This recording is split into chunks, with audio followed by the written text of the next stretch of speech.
Télévision pour vous informer, mesdames et messieurs, bienvenue à cette session d'information à la une de l'actualité.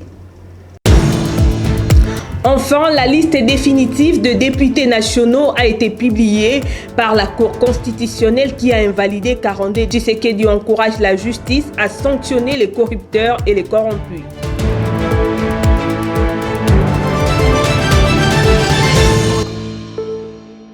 Débutons par cette information contentieux de résultats provisoires des élections législatives nationales du 20 décembre 2023.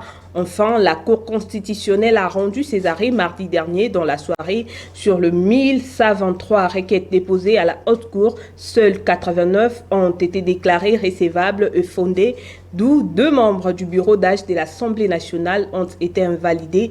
Il s'agit de Serge Bahati et Moïse Agé Matembo. Plus de détails dans ses commentaires. C'est ce mardi 12 mars que la Cour constitutionnelle a publié la liste définitive des députés nationaux. De ces faits, 46 députés ont été repêchés en remplaçant 42 qui siégeaient déjà. Les 2 jeunes membres du bureau d'âge de l'Assemblée nationale ont été remplacés. Les rapporteurs Serge Bahati par l'ancien ministre de l'Environnement Claude Nyamugabo et les questeurs Agé Moïse Matembo par Prosper Kabwika. Au cours de cette audience publique, la Cour constitutionnelle a proclamé plusieurs personnalités, notamment José Mpanda pour la circonscription de Mbujimayi, Alexis Guizaro pour la circonscription d'Ouvira, Adel Kaïnda dans la circonscription de Sandoa au Lualaba. Dans cette nouvelle configuration, l'Union pour la démocratie et le progrès social reste la première force politique à l'Assemblée nationale, suivie du groupement de l'UNC de Vital Kamerhe, l'Alliance des acteurs attachés au PEP de Tony Kankouvi en 3e position et l'AFDCA de Modeste Bahati qui a perdu 9 sièges et 4e. Vu que les arrêts de la Cour constitutionnelle sont définitifs et inattaquables, cette composition marque la figure de la 4e législature en République démocratique du Congo et facilitera la fin de la mission de l'informateur afin de former le nouveau gouvernement tant attendu par le peuple. Changeons de chapitre, élection de gouverneurs et sénateurs en République démocratique du Congo. Le chef de l'État Félix-Antoine Tshisekedi encourage la justice à sanctionner tous les députés provinciaux qui sont en train de monnayer leur voix auprès des candidats sénateurs et gouverneurs. C'était lors de son échange avec la ministre d'État en charge de la justice, Rose Mutombo, mardi dernier. Suivez. Effectivement, je suis venu sur instruction du président de la République le rencontrer, puisqu'il a vraiment un souci par rapport au comportement des différents députés provinciaux. Et il m'a dit qu'il a appris que les différents députés provinciaux sont en train de monnayer leur voix auprès des sénateurs et les gouverneurs. Il m'a demandé d'instruire et d'échanger avec le procureur général près des cassations pour qu'il puisse instruire les différents procureurs généraux d'attirer leur attention sur cette corruption qui ne dit pas son nom et que les services seront derrière ces députés provinciaux, celui qu'on va attraper en train de monnayer. Il n'y a pas de marchandises à vendre auprès des sénateurs et les gouverneurs et que cela doit s'arrêter. On ne peut pas continuer à accepter une telle corruption à ciel ouvert et qu'il faut qu'il y ait des sanctions sévères pour tout celui qu'on va attraper en train de monnayer son siège, sa voix auprès des sénateurs et gouverneurs. C'est à la justice de le faire et les services de sécurité. C'est vrai que la corruption, c'est une infraction très difficile à établir, étant donné qu'il y a un corrupteur et un corrompu. Mais nous disons que ça sera vraiment dommage que cela continue. Il faut qu'on s'arrête un jour et que celui qu'on va attraper ne pourra tirer que les conséquences de son comportement. Autre chose dans ce journal, la société civile des Kassindi dans le territoire de Béni, en province du Nord Kivu, appelle les forces armées de la République démocratique du Congo à stopper dans un bref délai l'avancée des rebelles du M23 vers le Grand Nord. Regardez. La problématique de rebelles du M23 et leur occupation dans plusieurs chefferies dans l'est de la République démocratique du Congo est une inquiétude pour la société civile du territoire de Beni, de la chefferie de Kasindi dans la province du Nord Kivu. Elle en appelle à l'armée congolaise à stopper l'occupation totale de rebelles et de leurs alliés rwandais dans le Grand Nord Kivu. En effet, cette structure sociale des Kasindi demande aux forces armées de la République démocratique du Congo à tout mettre en place et de créer toutes sortes de manœuvres qui empêcheront à l'ennemi de progresser dans le Grand Nord Kivu. Notons que cette réaction vient à la suite de la récente occupation de la chefferie de Vichumbi, située au nord du lac Édouard, par les assaillants de M23, appuyés par le Rwanda. Les membres de cette société civile ont exprimé leurs préoccupations et inquiétudes par cette avancée du M23 dans le territoire de Rutshuru. Selon le responsable de ces mouvements civils, Kasindi se trouve littéralement en face de Vichumbi, ce qui représente les dangers par l'occupation de rebelles qui les guettent. Par ailleurs, Joël Kitaoussa, président de cette société civile de Kasindi, insiste sur le fait que l'armée congolaise doit tout mettre en place afin d'empêcher l'entrée et l'occupation de l'ennemi dans le nord de cette province. Elle en appelle ainsi par la même occasion à la population et particulièrement à la jeunesse de ces coins du pays d'être vigilants à tout mouvement suspect et de rester en alerte en veillant sur toute information qui circule et de rumeurs pendant cette période. Signalons que le territoire des Beni et Lubero sont le seul qui demeure jusque-là les entités non occupées par la présence de rebelles dans cette province. Toujours dans ces chapitres sécuritaires, l'acteur politique Alain Zikatedi pense qu'il faut doter les forces régulières de la République démocratique du Congo des moyens conséquents afin de combattre l'ennemi et il qualifie la promesse de Félix Tshisekedi sur cette agression des farfelus. Il est au micro de votre rédaction. Moindre escarmouche, mais nous sommes allés au-delà des escarmouches. Aujourd'hui, je vous dis, il y a des agglomérations que nous perdons, que le M23 occupe, mais aucune réaction. C'est là où nous vous disons que nous avons un leadership faible au sommet de l'État. Et c'est un leadership qui ne convient pas pour le Congo d'aujourd'hui. Nous avons besoin de gens comme Ibrahim Traoré. Nous avons besoin des gens comme ceux qui gèrent aujourd'hui le Niger, qui gèrent le Mali. Vous voyez comment ils peuvent prendre les décisions, décider pour le destin de leur nation. Ils savent comment poster les décisions managériales pour pouvoir permettre à la République d'avancer.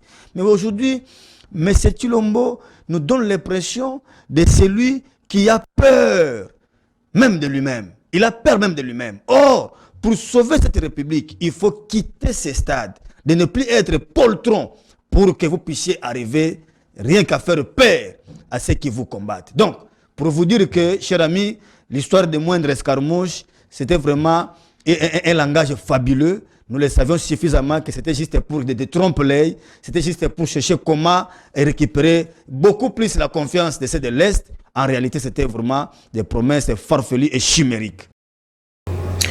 Au Sud Kivu, dans la ville de Bukavu, on parle de l'écoulement du mur de l'hôtel prestigieux New Riviera dans la mi-journée du mardi 12 mars dernier, causant ainsi des dégâts énormes, notamment du côté de l'axe qui s'est effondré.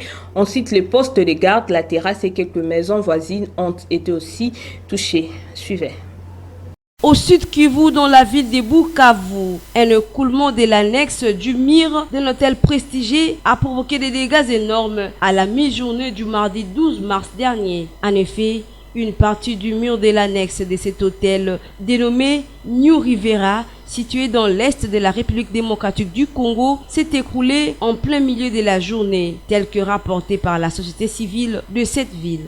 Selon le témoin présent à ces malheureux incidents, ces dégâts énormes ont été enregistrés à la suite de cet événement, entre autres le perte matérielle dont l'on compte le poste de garde, la terrasse et plusieurs autres maisons d'habitation du voisinage ont été aussi sérieusement touchées et endommagées. Cependant, cette même source signale qu'aucune perte en vie humaine n'a été constatée en dehors de ces considérables pertes matérielles. Par ailleurs, certaines sources observatrices accusent l'architecte de cet ouvrage qui n'aurait pas tenu compte de la qualité de la terre qui se trouve à quelques mètres du lac Kivu. Notons que la direction de cet hôtel a livré officiellement à la presse une information affirmant que ces dégâts matériels causés par cet incident n'affecteront à rien le bon fonctionnement de cet édifice et précise par la même occasion que la partie touchée par l'écroulement est toujours utilisée comme une annexe et sera réparée dans un bref délai. Pour rappel, l'hôtel New Riviera est parmi les bâtisses de référence comptées dans la ville de Bukavu ainsi que de toute la province du Sud Kivu, dans l'est de la République démocratique du Congo.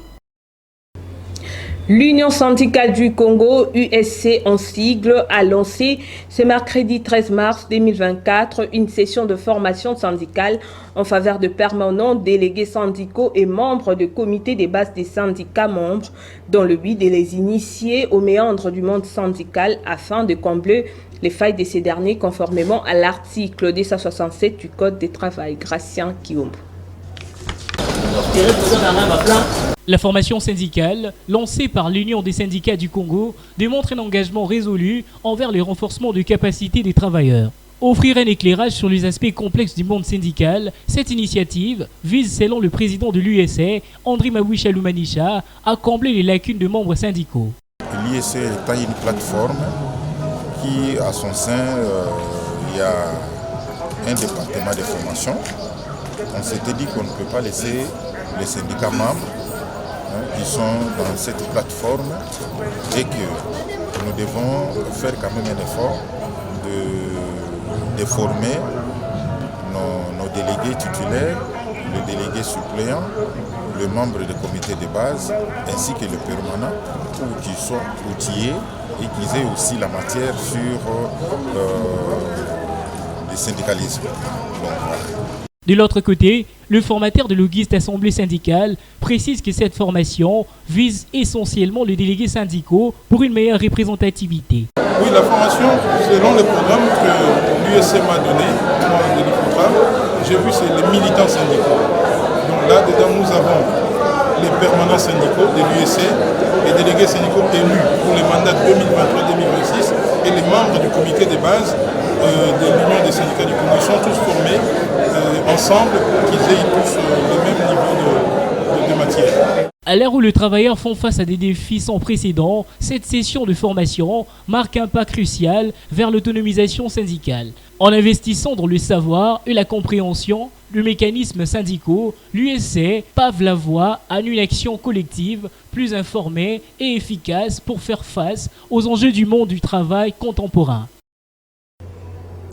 Ouverture de la session syndicale reste en vue. Le membre du comité des bases ayant pris part à cette session de formation syndicale tenue ce mercredi dans la capitale congolaise ont exprimé leur assentiment face à ces programmes qui cadrent avec leurs droits d'employés. Regardez. Nous sommes en formation syndicale. Ça, c'est le premier jour. Le président est venu, il a fait les mots d'ouverture. Il est parti, nous sommes restés. Nous avons pris la première partie qui est l'historique syndical. Effectivement, j'ai comme l'impression que ça ira mieux puisque nous avons un professeur qui est un formateur qui est à la hauteur, qui nous a donné des matières vraiment très appréciables et nous comptons être vraiment outillés. À la sortie de cette formation, nous serons tellement outillés puisque nous nous sentons à l'aise avec cette formation. On a été vraiment briefé et fixé du mouvement que nous devons mener parce que nous, c'est la lutte. Le syndicalisme, c'est la lutte. Nous devons apprendre comment lutter, revendiquer nos droits pour que nous obtenions les meilleures conditions possibles qu'il faut pour le travail et bénéficier de tous nos droits. Beau moment et au beau fixe. C'était ça l'essentiel. Ça nous réjouit que nous ayons toujours des genres de formations pour que nous soyons toujours au point et être mis à jour du mouvement syndical, du syndicalisme, je voulais dire. Interrogé sur la nécessité de parler de l'investissement en République démocratique du Congo en faveur des femmes et des filles congolaises, Marie Mboyo, secrétaire exécutive adjointe du Conseil national de la jeunesse, a profité de l'occasion pour encourager les femmes et les filles de la partie orientale du pays et s'est dite satisfaite du combat que la femme congolaise est en train de mener jusque-là. Aujourd'hui, en République démocratique du Congo, nous sommes en train de constater les avancées en ce qui concerne la parité entre hommes et femmes. Autrefois, la femme, sa place était à la cuisine. La place de la jeune fille était peut-être à la maternité, soit à la cuisine. Autrefois, il a fallu scolariser les jeunes hommes et laisser la jeune fille. Aujourd'hui, si nous allions aux universités, aux écoles, vous allez constater que c'est plus les femmes qui sont dans les auditoires, c'est plus les femmes qui sont dans les salles de classe. Si nous partions aux institutions, vous allez constater que nous avons les femmes ministres, nous avons les femmes députées, ainsi de suite, même si au niveau des parlements, on n'a pas assez des élus femmes. Mais il y a quand même une amélioration positive où nous puissions toujours continuer à motiver les femmes, à dire aux femmes que le développement aujourd'hui en République démocratique du Congo n'est pas seulement question des hommes. C'est question que chacun ou chacune de nous puisse prendre conscience, dire que je dois mettre ma main à la pâte pour le développement. Et ce développement concerne non seulement les hommes, ça concerne aussi les femmes. Voilà pourquoi nous devons toujours continuer à encourager les femmes de faire plus mieux. En faisant plus mieux, nous allons faire la démarcation entre la gestion des hommes et la gestion des femmes. En sport, le tout-puissant Mazembe connaît déjà son adversaire en ce qui concerne le quart de finale de la Ligue des champions africains. Il s'agit des Angolais de Petro Atlético de Luanda dont le match aller est fixé le 31 mars à Lubumbashi. Espoir qui n'en veut dire. C'est face aux Angolais de l'Atlético Petro de Luanda que les Corbeaux de Lubumbashi vont se mesurer en quart de finale de la Ligue des champions africaine. Verdict de la Confédération africaine de football après le tirage au sort des interclubs de cette saison tenu le mardi 12 mars dernier au Caire en Égypte. Près de 2 semaines après la clôture de la phase de groupe dont ils ont terminé deuxième. Signalons que les Libyens d'Abou Salem affronteront le Marocain de la Renaissance sportive de Berkane, les Nigérians de River Unit joueront l'Union sportive Monasserie d'Algérie et enfin le stade malien en grand retour aux éliminations directes de la compétition africaine va défier Dreams FC du Ghana. 5 fois champion d'Afrique, Mazembe a déjà une victoire en île en championnat national en phase de play-off. Il est à noter que le tout-puissant Mazembe croisera son adversaire le 31 mars prochain en aller à Lubumbashi et sera reçu à Luanda le 7 avril prochain. Après ce tirage au sort, les 8 clubs qualifiés ont leur destin en main pour aller jusqu'au bout. Avant de clôturer ce journal, parlons de valeurs nutritives. Que savez-vous du mangoustan? Suivez ces commentaires.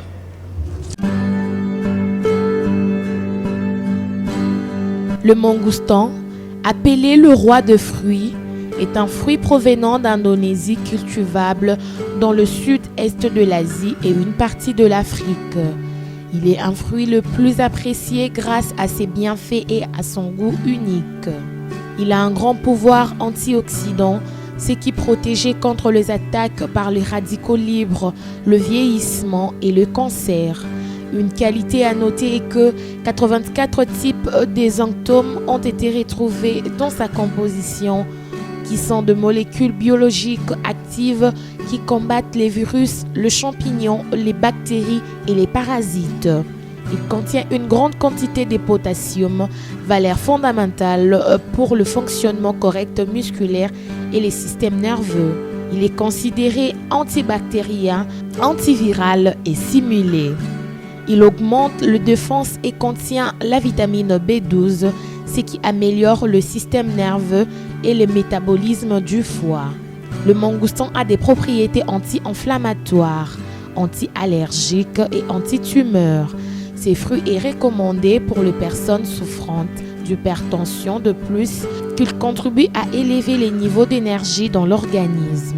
La pulpe et l'écorce de ce fruit sont riches en acide hydrocitrique qui inhibe la création de graisse, prévient l'excès de cholestérol sanguin, provoque une sensation de satiété et peut être utilisé comme traitement à l'obésité.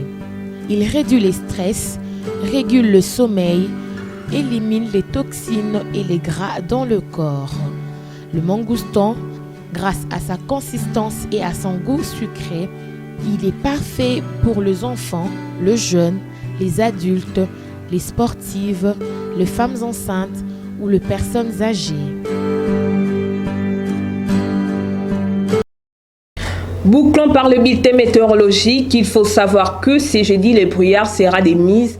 La température dans la capitale congolaise sera de 23 degrés Celsius avec une ressentie plus chaude de 25 degrés Celsius. Tandis qu'à l'après-midi, la température atteindra le 29 degrés Celsius mais avec une température plus chaude de 34 degrés Celsius. Le vent devra atteindre en moyenne le 8 km par heure. Enfin, il y aura quelques nuages légers et pas mal d'éclaircies. La température retombera vers 25 degrés Celsius, marquée par une ressentie plus chaude de 28 degrés Celsius.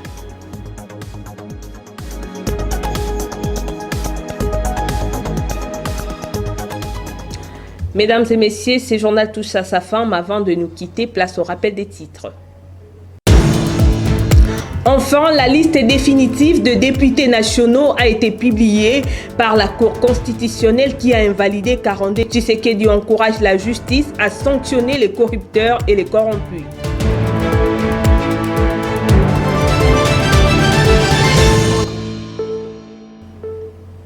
Merci de votre attention soutenue. Restez branchés sur Kin Actu Télévision. Je vous retrouve demain à la même heure avec le même plaisir. Au revoir.